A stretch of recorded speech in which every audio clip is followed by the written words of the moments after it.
प्रिय विद्यार्थियों, आज हम एक बार पुनः BA पार्ट सेकेंड के first paper social research methods के अंतर्गत टाइप्स ऑफ रिसर्च की बात करने के लिए आपके सामने पेश है। पिछली दो क्लासेज में हमने सामाजिक अनुसंधान के प्रकारों के बारे में बात की है। विशेष रूप से जैसा कि हमने पिछली दो कक्षा में आपको बताने का प्रयास किया है कि सामाजिक विज्ञानों में विभिन्न प्रकार के अनुसंधान पाए जाते हैं। जैसे कि हमने आपको जिक्र किया था, अनुसंधान का एक प्रकार होता है एक्सप्लोरेटरी रिसर्च, अन्वेषणात्मक अनुसंधान। दूसरे प्रकार की जहाँ तक बात है हमने बात की थी डिस्क्रिप्टिव रिसर्च, वर्णनात्मक अनुसंधान। अनुसंधान का तीसरा प्रकार आपको जो बताया था एक्सपेरिमेंटल रिसर्च, परीक्षणात्मक या प्रयोगात्मक अनुसंधान। इसके अलावा नेक्स्ट प्योर रिसर्च, विशुद्ध अनुसंधान, और उससे अगला जो अनुसंधान का प्रकार है वो एप्लाइड रिसर्च या व्यावहारिक अनुसंधान। पूर्व की क्लासेज में हम लोग अन्वेषणात्मक अनुसंधान,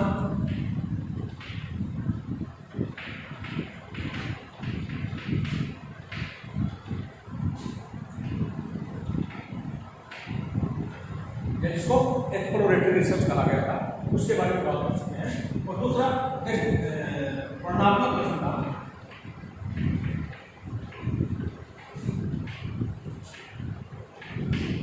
या डिस्क्रिप्टिव रिसर्च के बारे में बात कर सकते हैं। इन दो रिसर्च के प्रकार में हमने आपको बताया गया था कि अन्वेषणात्मक अनुसंधान के अंदर नए तथ्यों की खोज की जाती है और जो सीमित ज्ञान है उस सीमित ज्ञान में वृद्धि की जाती है। ठीक है, और इन सब तथ्य संकलन करने का जो तरीका होता है वो पूरी तरह से वैज्ञानिक। वर्णनात्मक या डिस्क्रिप्टिव अनुसंधान में हम आपको पिछली क्लास में यह बताने का प्रयास किया था। दो तीन बातें इसमें महत्वपूर्ण हैं। पहली बात आपने बताई थी कि वर्णनात्मक अनुसंधान किसी समूह या समुदाय का है। दूसरी बात आपको यह बताने की कोशिश की थी कि इसके अंतर्गत जो तथ्य संकलित किए जाते हैं वो तथ्य सामान्यतया गुणात्मक ढंग के तथ्य होते हैं। ठीक है, तो जब रिसर्च के पश्चात तथ्यों का निरूपण किया जाता है तो उन तथ्यों का जब हम निरूपण करते हैं तो उनकी व्याख्या और निरूपण वर्णनात्मक ढंग से या व्याख्यात्मक ढंग से या विवरणात्मक ढंग से डेस्क्रिप्टिव तरीके से। ठीक है, कारण इसका क्योंकि जो तथ्य होते हैं वो तथ्य सामान्यतः इसके गुणात्मक तथ्य होते हैं, इसके वर्णनात्मक ढंग से उनकी व्याख्या करते हैं, तथ्यों का निरूपण करते हैं। तीसरी बात इसमें जो सबसे महत्वपूर्ण थी वह यह थी कि ठीक है, हम लोग किसी समूह समुदाय का अध्ययन कर रहे हैं, किसी समूह समुदाय का उसके गुणात्मक तथ्यों का अध्ययन करें और उनका व्याख्यात्मक दृष्टिकोण से विवरण प्रस्तुत करें। लेकिन इसका तात्पर्य हम लोग कदापि यह नहीं समझें कि यह रिसर्च का प्रकार जो है वो वैज्ञानिक नहीं है। ये हम लोग आप प्रारंभ में बता चुके थे कि सामाजिक जो शोध होते हैं उनकी प्रकृति वैज्ञानिक होती है, क्योंकि वर्णनात्मक अनुसंधान भी अनुसंधान के प्रकारों में से एक है, इसलिए वर्णनात्मक अनुसंधान की प्रकृति भी वैज्ञानिक प्रकृति है, न कि मानवीय प्रकृति। तो ये कुछ एक महत्वपूर्ण बातें थी जो इन अनुसंधान के प्रकारों में हमने आपको बताने की कोशिश की। आज हम जो अनुसंधान के प्रकार की बात कर रहे थे, अगला जो रिसर्च का टाइप है वो है एक्सपेरिमेंटल रिसर्च।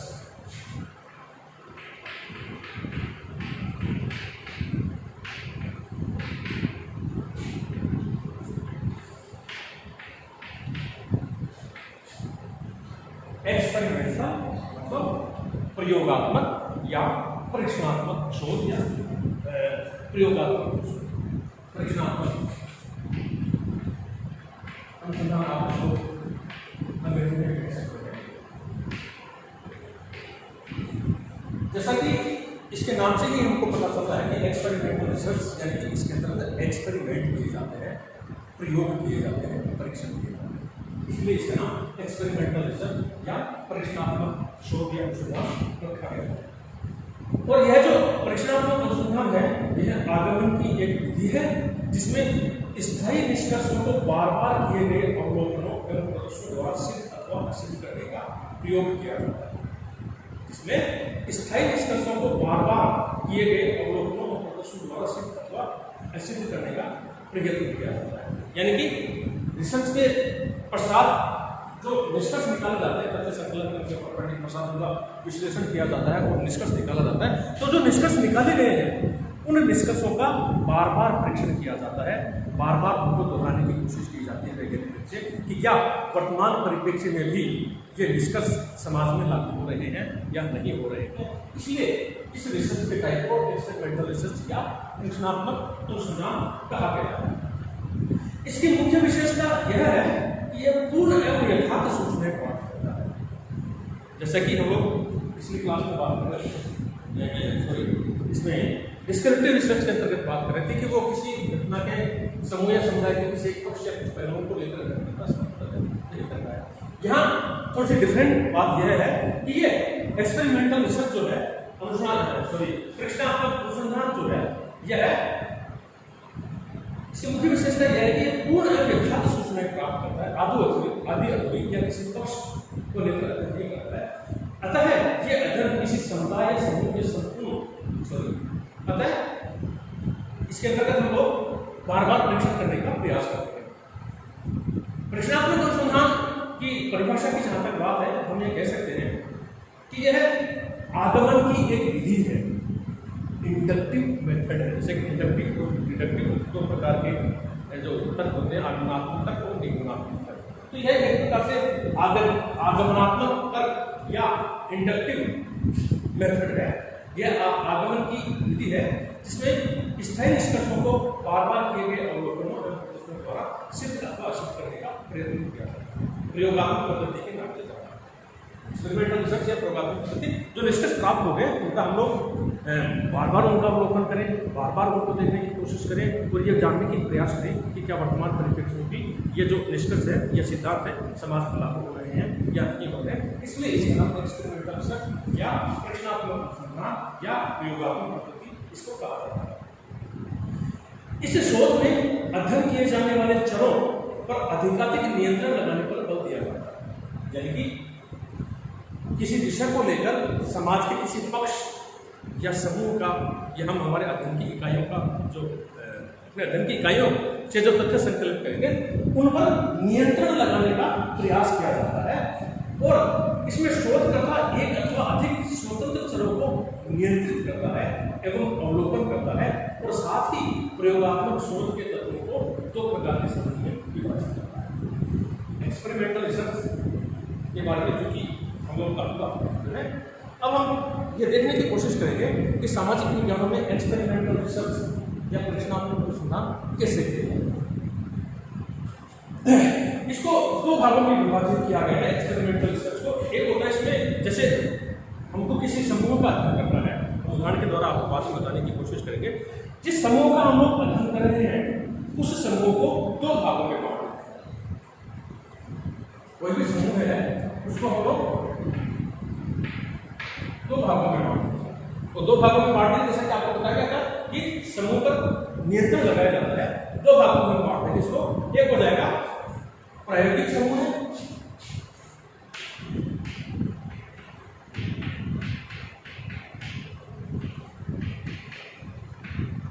और दूसरा हो जाएगा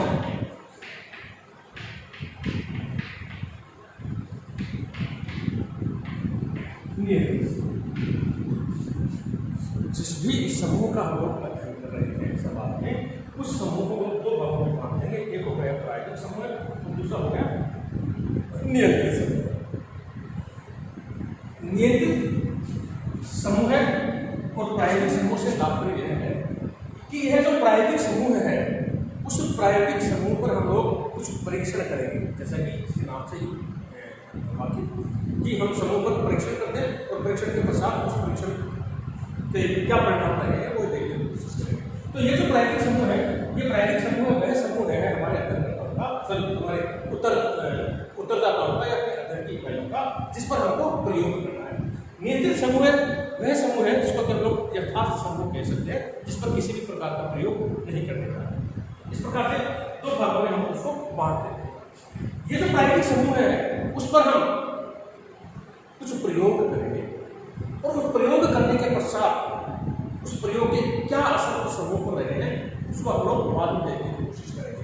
नियंत्रित समूह पर हम किसी भी प्रकार का प्रयोग नहीं कर रहे, उसको एडिटिविटी रहने देते हैं। ठीक है, अगर प्रायोगिक समूह और नियंत्रित समूह का प्रयोग करने के पश्चात जब हम इसका अवलोकन करेंगे और उस प्रयोग का प्रभाव देखेंगे तो हमको जो प्रयोग का प्रभाव दिखने को मिलेगा तो हम कहेंगे कि वो प्रयोग जिस कारण से किया गया है या जो प्रभाव हम देखना चाह रहे थे उस प्रयोग के परिणाम स्वरूप इन दोनों समूह का जो हम पुनः अध्ययन करेंगे और जब अंतर आएगा वो अंतर हमने जो उस पर जो प्रभाव डाला है जो प्रयोग किया है उसका अंतर हमको देखने को मिलेगा। इस प्रकार प्रायोगिक समूह और नियंत्रित समूह दो समूह हो सकते हैं। ठीक है, इसका मतलब यह है कि प्रायोगिक समूह में कुछ कारणात्मक कारक को लागू किया जाता है। एक उदाहरण के माध्यम से हम आपको बताने की कोशिश करते हैं। मान लीजिए किसी विद्यालय के विद्यार्थियों का हमको अध्ययन करना है, हमको अध्ययन करना है और वह अध्ययन इस प्रकार से करना है कि मान लीजिए किसी विद्यालय के विद्यार्थी हैं, उस विद्यालय के विद्यार्थियों का हम लोग दो समूह बना देते हैं। मान लीजिए 50 विद्यार्थी किसी महाविद्यालय में है, सॉरी विद्यालय में है, तो 25-25 विद्यार्थियों का हम दो समूह बना देते हैं। जैसे इस प्रकार समझने की कोशिश करेंगे। ये स्कूल का समूह है, इस स्कूल के समूह को हम लोग दो भागों में बांटते हैं।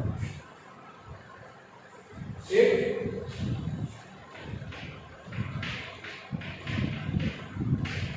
प्रयोगात्मक समूह है और दूसरा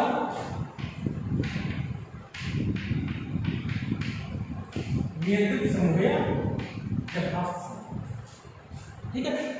प्रयोगात्मक समूह है, प्रयोगात्मक समूह और नियंत्रित समूह है, किसी स्कूल के विद्यार्थियों को हमने दो भागों में बांटा। अब ये जो प्रयोगात्मक समूह है, इस प्रयोगात्मक समूह के विद्यार्थियों को हम कंप्यूटर पद्धति के माध्यम से हमने देखा कि हम लोग इस पर प्रयोग दो भागों में बांटे हैं। प्रयोगात्मक समूह, प्रयोगात्मक समूह इसको इसलिए कहा जाता है क्योंकि इस पर प्रयोग किया जाता है। और इस पर हम लोग यहाँ पर क्या प्रयोग करें कि जो प्रयोगात्मक समूह है स्कूल के विद्यार्थियों का, एक प्रयोगात्मक समूह के 25 विद्यार्थियों को कंप्यूटर पद्धति के माध्यम से पढ़ाते हैं। जो नियंत्रित समूह है उस नियंत्रित समूह को हम लोग वही परंपरागत पद्धति से पढ़ाते हैं, इस पद्धति से ही आज तक हम इनको पढ़ाते हैं। और उसके पश्चात जब इनका परीक्षा परिणाम आता है, जब इन विद्यार्थियों का परीक्षा परिणाम आता है तो हम ये देखते हैं कि जिनको कंप्यूटर पद्धति के द्वारा पढ़ाया गया है उन विद्यार्थियों का परिणाम श्रेष्ठ, जिन विद्यार्थियों को हमने कंप्यूटर पद्धति के द्वारा पढ़ाया है उनका परिणाम श्रेष्ठ परिणाम रहता है इनकी तुलना में, और जिन विद्यार्थियों को परंपरागत पद्धति से पढ़ाया गया है उनका सामान्य परिणाम।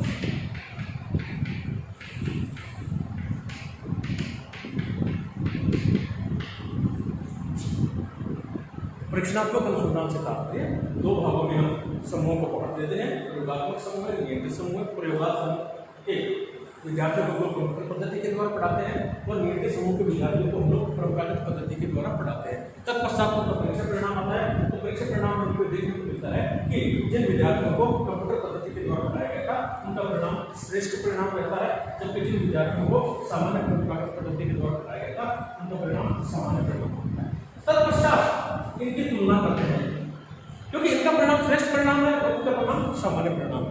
तो ये जो इन दोनों में अंतर आया है, इनके परिणाम में जो अंतर आया है वो किस कारण से आया है, वो कंप्यूटर पद्धति के पढ़ाने के परिणाम स्वरूप इन विद्यार्थियों का परीक्षा परिणाम श्रेष्ठ हुआ है, जिनको परंपरागत पद्धति से जिन विद्यार्थियों को पढ़ाया गया उनका परिणाम सामान्य परिणाम हुआ है। तो ये कंप्यूटर पद्धति के कारण इनका परिणाम श्रेष्ठ है। हम ये देखेंगे, ये निष्कर्ष निकालेंगे कि आजकल विद्यार्थियों को अगर कंप्यूटर पद्धति के माध्यम से पढ़ाया जाए परंपरागत पद्धति की तुलना में तो वे श्रेष्ठ परिणाम दे सकते हैं। आगे जाकर हम लोग परीक्षणात्मक या प्रयोगात्मक अनुसंधान के प्रकारों के बारे में बात करेंगे। परीक्षणात्मक अनुसंधान या प्रयोगात्मक अनुसंधान को लोग दो भागों में बांटते हैं।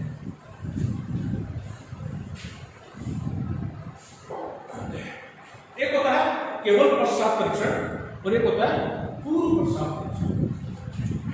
ये परीक्षणात्मक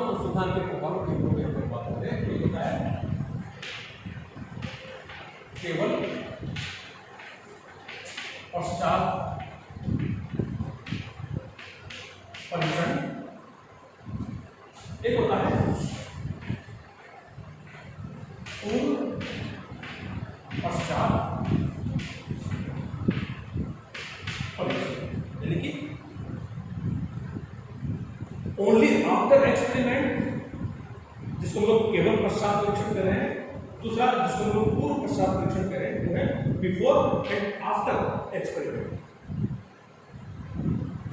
इसका मतलब यह है कि परीक्षणात्मक अनुसंधान के प्रकारों के लोग बात करें, इसको दो भागों में बांटा गया है कि परीक्षणात्मक अनुसंधान दो प्रकार के हैं, केवल पश्चात परीक्षण ओनली आफ्टर एक्सपेरिमेंट, पूर्व पश्चात परीक्षण बिफोर एंड आफ्टर एक्सपेरिमेंट, दो प्रकार के रिसर्च होते हैं। पहले हम लोग केवल पश्चात परीक्षण की बात करते हैं।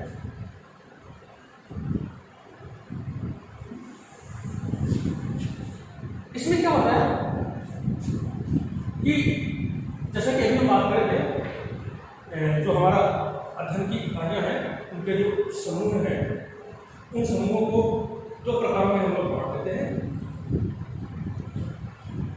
अभी हम बात कर रहे थे केवल पश्चात परीक्षण, यानी कि हमने पहले कोई परीक्षण नहीं किया है, पहले कोई परीक्षण नहीं किया है। जैसे कि आपको बताया था कि एक समूह है, उस समूह को दो भागों में बांट दिया गया है।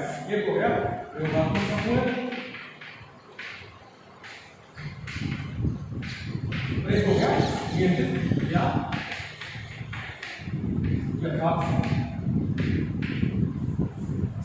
केवल पश्चात परीक्षण, यानी कि हम लोग बाद में ही परीक्षण करेंगे, पहले कोई परीक्षण नहीं करेंगे। जैसे कि अभी आपको बताया कि इस स्कूल के विद्यार्थियों के हमने दो समूह बना दिए, एक तो प्रयोगात्मक समूह का आगे, दूसरे को नियंत्रित समूह का आगे। प्रयोगात्मक समूह वह समूह है जिसको हम लोग कंप्यूटर पद्धति के माध्यम से पढ़ाते हैं, यानी कि उस पर हम लोग प्रयोग कर रहे हैं, किसी कार्यक्रम का प्रभाव डाल रहे हैं। नियंत्रित समूह वह है जिसको हम लोग परंपरागत पद्धति से पढ़ा रहे हैं, यानी जो कि यथार्थ जिस पर हम किसी प्रकार का परीक्षण या प्रयोग नहीं करने जा रहे हैं। ठीक है, इसको कंप्यूटर के द्वारा पढ़ाया गया, जैसे कि हम लोग बात करें, और इनको परंपरागत ढंग से पढ़ाया गया। तत्पश्चात इनके परिणाम की तुलना हम करते हैं, और स्वाभाविक है कि जिन विद्यार्थियों को कंप्यूटर पद्धति के या कंप्यूटर प्रणाली के माध्यम से पढ़ाया गया, उनका परिणाम श्रेष्ठ परिणाम रहता है। तो हम ये देखेंगे, ये निष्कर्ष प्रस्तुत करेंगे कि वर्तमान परिप्रेक्ष्य में अगर विद्यार्थियों को, स्कूली लेवल के विद्यार्थियों को अगर कंप्यूटर प्रणाली के माध्यम से पढ़ाया जाए तो वे श्रेष्ठ परिणाम दे सकते हैं। इसको हम लोग आज केवल पश्चात परीक्षण है, पहले किसी प्रकार का परीक्षण नहीं किया, हमने प्रभाव छोड़ा है, हमने योग किया है, हमने परीक्षण किया है, प्रयोगात्मक चर यानी किसी कारण का प्रभाव पड़ा है, और उसके पश्चात हम उनका तुलना कर लेते हैं और ये देखते हैं कि किसके कारण से क्या प्रभाव होता है। इसको केवल पश्चात परीक्षण कहा है। जबकि दूसरा जो है पूर्व पश्चात परीक्षण, अनुसंधान के अंदर परीक्षणात्मक अनुसंधान का जो दूसरा प्रकार का है पूर्व पश्चात परीक्षण। पूर्व पश्चात परीक्षण में क्या होता है कि समूह एक ही होता है, इसमें दो समूह नहीं होते हैं, यानी कि इसमें नियंत्रित समूह है या यथार्थ समूह नहीं होता है, एक ही समूह इसमें। पूर्व पश्चात परीक्षण से तात्पर्य कोई समूह है उसका हमने पहले अध्ययन कर लिया। जैसे मान लीजिए किसी स्कूल के विद्यार्थियों का हमने अध्ययन कर लिया, स्कूल के 50 विद्यार्थी लिए और 50 विद्यार्थियों का अध्ययन किया कि परंपरागत ढंग से उनके पढ़ाने का क्या परिणाम है। जिन विद्यार्थियों को स्कूल लेवल पर परंपरागत ढंग से पढ़ाया जाता है उनका कैसा परीक्षा परिणाम है। पहले हमने अवलोकन पद्धति के माध्यम से उनके तथ्य संकलन कर लिए और उन पर निष्कर्ष निकाल लिया कि साहब अगर हम परंपरागत ढंग से पढ़ाएंगे तो ये औसत परीक्षा परिणाम देते हैं, सामान्य परीक्षा परिणाम देते हैं। ये तो हो गया पूर्व परीक्षा। इसके पश्चात हम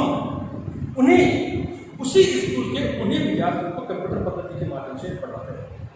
ठीक है, कंप्यूटर पद्धति के माध्यम से पढ़ाते हैं, यानी कि किसी कारण का प्रभाव, चर का प्रभाव हम उसको देखेंगे तो चर का डालेंगे, उनको कंप्यूटर पद्धति के माध्यम से उनको पढ़ाएंगे। कंप्यूटर पद्धति के माध्यम से पढ़ाए जाने के पश्चात पुनः उनका परीक्षण किया गया, उनका टेस्ट किया गया और उनके परीक्षा परिणाम के बारे में जानकारी प्राप्त की गई। तो हमने देखा कि कंप्यूटर पद्धति से पढ़ने के पश्चात उन्हीं विद्यार्थियों ने जिन्होंने कि परंपरागत पद्धति के माध्यम से पढ़कर सामान्य परीक्षा परिणाम दिया था, उन्हीं विद्यार्थियों ने कंप्यूटर पद्धति के माध्यम से पढ़कर श्रेष्ठ परिणाम दिया। वो हो गया पश्चात परीक्षण। पश्चात मतलब कंप्यूटर पद्धति के पढ़ाने के बाद में उनके परीक्षा परिणाम को हमने जांचा, उसको पूर्व परिणाम का। तो और उस परिणाम में जो अंतर आया वो क्यों आया? वो कंप्यूटर पद्धति के माध्यम से पढ़ाए जाने के कारण आया।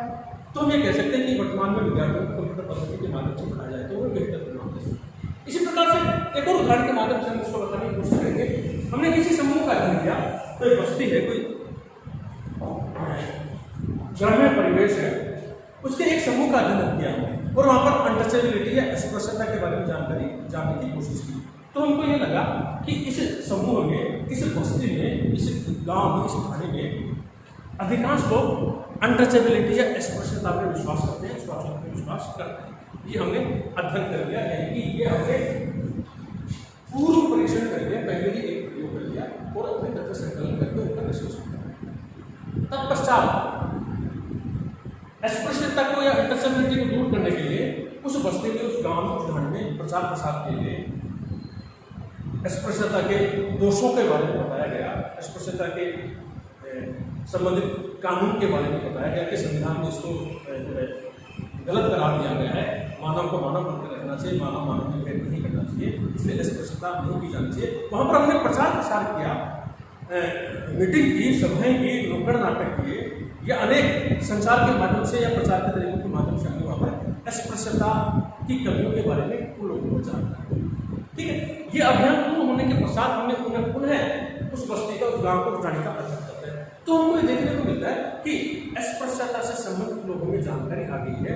अब लोग अस्पृश्यता को गलत समझते हैं, अनटचेबिलिटी को गलत समझते हैं, वे कानून के बारे में जानकारी उनको होने लगी है, संविधान के बारे में उनको जानकारी होने लगी है। वे समझते हैं कि मानव मानव है, उसमें किसी प्रकार का भेदभाव नहीं होना चाहिए, ऊंच नीच नहीं होना चाहिए। ये कब किया हमने?